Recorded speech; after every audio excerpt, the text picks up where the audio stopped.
Buongiorno e benvenuti. My name is Giovanna and I welcome you to my kitchen on the cliff.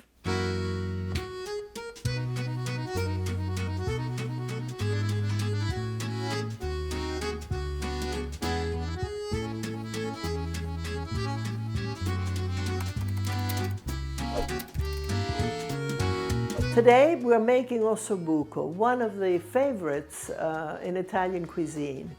And each region has its own way of doing it. We are going to do it in a recipe from Emilia-Romagna, which is the region above Tuscany. I'm very happy to announce to those of you who have asked for the Emilia-Romagna book, it is coming out in a new beautiful edition with color photographs by our own Francesca. This recipe comes from the Emilia-Romagna book, and it is an Italian favorite. Now, ossobuco is a shin bone, and it is cut crosswise, so you get a section of bone with marrow. And of course, marrow is one of the most delicious things in the world. You know, when we think delicious, what do we think of? We think of butter, we think of fat. Don't be afraid of fat. Fat is perfectly fine. It's what gives the taste of prosciutto. And when you take all the white out of the prosciutto, you're taking out the flavor.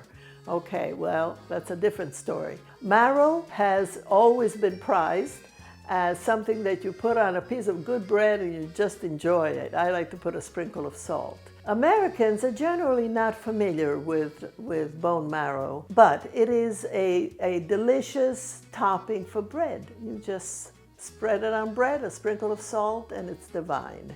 The ingredients for ossobuco are, of course, the meat. This happens to be veal, which is the most prized for ossobuco, but you could make a delicious ossobuco just as well with beef. Butter, flavored with onion, enriched with Sangiovese wine, which comes from Emilia-Romagna, and tomato puree, which I usually make by taking Italian San Marzano tomatoes and pureeing them either by hand or in a food processor. And the spice that is used in ossobuco is ground nutmeg. Get yourself one of these little graters and grate it fresh, because the best flavor is when you grate it fresh. This is an old grater, it belonged to my grandmother, but you can buy a modern one. Actually, you could buy a modern one that you crank. You buy the nuts, the nutmegs, and you grate it fresh, as I do here, and then whatever's left over you can put in this little container. We will top the ossobuco with a trito, or a mix of Italian flat leaf parsley, lemon peel, and garlic. If you make this for this dish, you will find that you will use it in many others because it just imparts a freshness to anything. I mean, I use it in stews, I use it when I make lamb. You can use it in many different dishes. It's simple to do. I'll show you how to do it. And you just sprinkle it on top. And you'll see, if you try it once, you'll put it on everything. Now, ossobuco can be served over polenta, plain steamed rice, or risotto. You can use any of those things depending on your time and the time you have to cook this. So if you're interested in making your ossobuco with polenta or with risotto, the recipe will be linked below because we've already done the videos for those two very basic and totally delicious foods. All right, let's get started.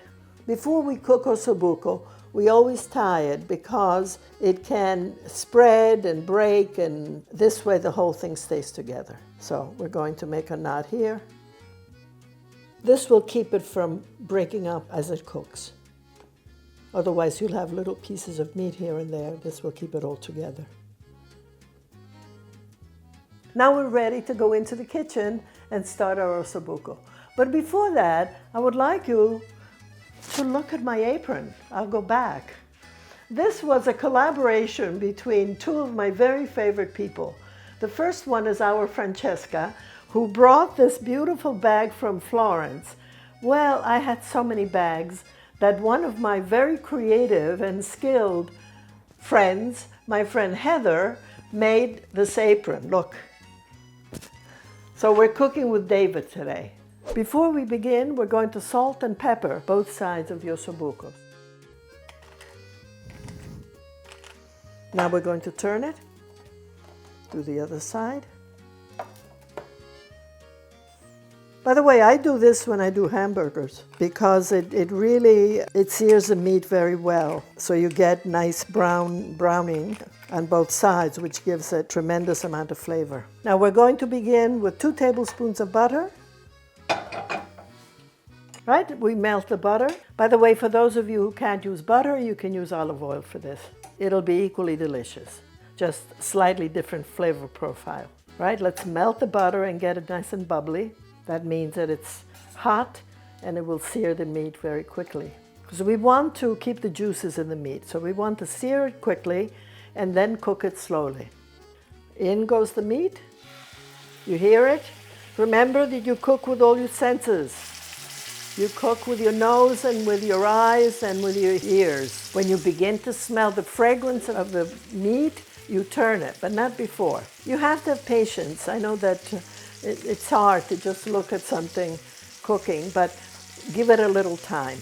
All right, I smell it. So we want to look at it. Ah, gorgeous. All right.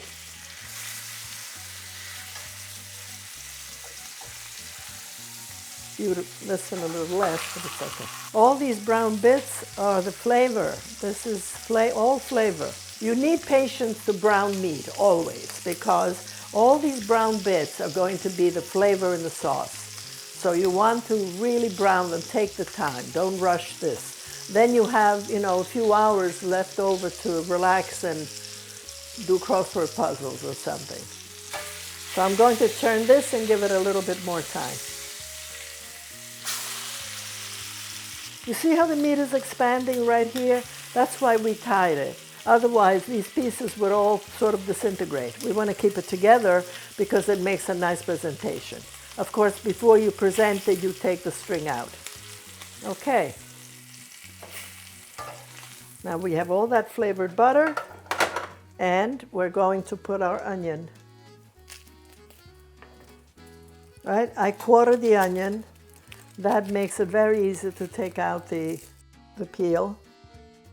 And now I'm going to cut it directly into the butter. Okay, now we're ready to add the meat back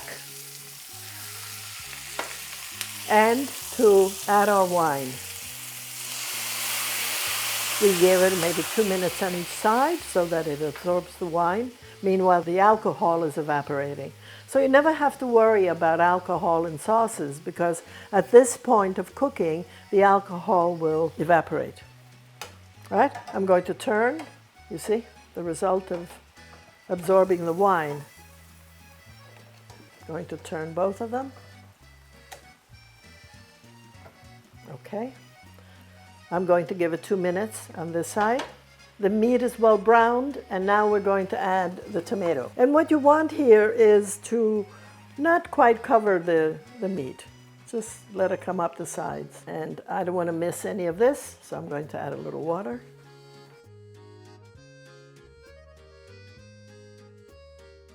So the sauce comes almost to the top of the meat. Although we already put salt, I'm going to add a little bit. This is a preference. Now we add the nutmeg. How much? As much as you can grate before you get tired. Okay, this is boiling. So now we're going to lower the heat to a simmer. This has to be a slow simmer. Remember, we brown with high heat and we cook with low heat. And it should be boiling, but just barely breaking the surface because we don't want it certainly to overflow. So now we cover it. This is going to simmer for 2 hours, low heat, simmer for 2 hours. If it's beef, let it simmer a little bit longer, maybe 2.5 hours, 2.5 to 3 hours, until you can insert a fork easily and the meat is tender. So while this is cooking, we're going to make the gremolata. Our ossobuco is happily simmering away, and here we are now making the gremolata, which you will fall in love with. Write to me. Tell me if you have fallen in love with gremolata. Anyway, this is Italian flat leaf parsley. It is not curly parsley and it's not cilantro. Please be sure that you get this, Italian flat leaf parsley. This has been washed and air dried. Okay, so now we take a lot of it.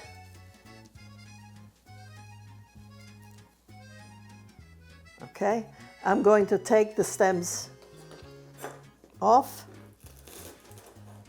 And I save these. I save these for when I make soup, because the more parsley you put in the soup, the better it is. Here we have 2 pieces of garlic. We'll take away the head.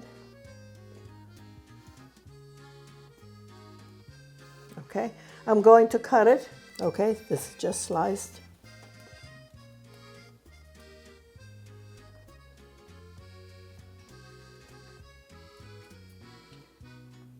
We're going to take strips of lemon. This has also been washed, of course. You know, you can do this with a potato peeler as well, but I'm so used to my shoemaker knives. By the way, for those of you who inquire about my knives all the time, these are the shoemaker knives. I bought them online. What I like about them is that they never need sharpening. However, you must really take care of these. You have to wash them as soon as you use them and dry them before you put them away. And then they'll last a lifetime. Okay, so now we start chopping everything together. If you've managed to cut some of the pith, as I have, it's okay. It doesn't do any harm. But if you want them thinner, then use a potato peeler. You know, you go from a coarse chop to a fine chop. Now I'm going to do the parsley. This is a slow process. Please don't rush because you can get cut.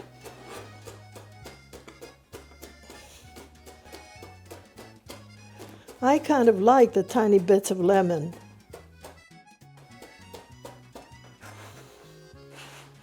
You know what I forgot?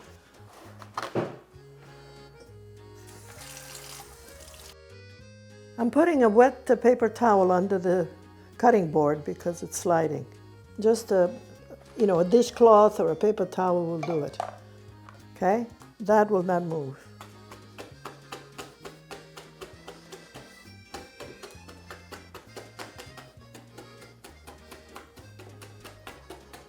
Okay, I'm going to add some salt. I don't use a food processor for this because if you do it in the food processor, you end up with a paste, and I don't like that. And I also like doing this. It's rhythmic. I just like doing it.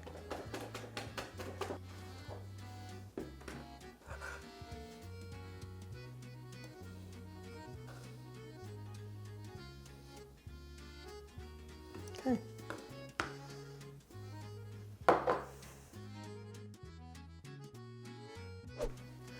Our ossobuco has been on low for 2 hours, and here it is. Now we can turn it off. We're serving our beautiful ossobuco over steamed rice. Okay, we're going to put some sauce.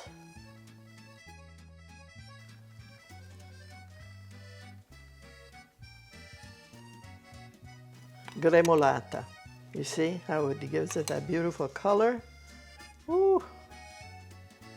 I'm going to cut the twine. Okay. Mamma mia. Ha ragione. Okay.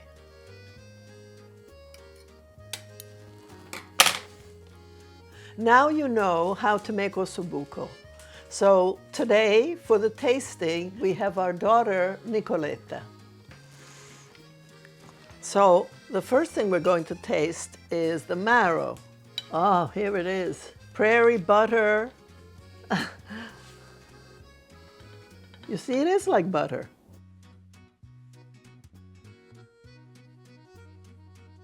You see how much there is in 2 inches of bone?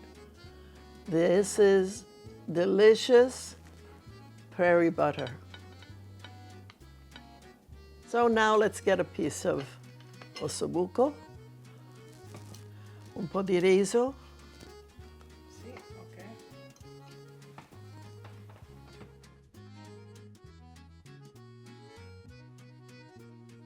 ok. We should give the bone to the dogs. Hi.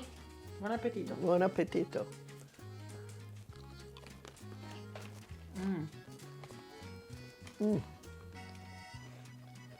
There are no words. If you've never had prairie butter, make this. It is totally, totally delicious. Now let's try the meat, which should be extremely tender. Decadent. È buono col pomodoro, il fondo. Il sughetto. Ottimo, veramente ottimo. Buonissimo. Look for this wonderful recipe in my new edition of the Cooking of Emilia-Romagna.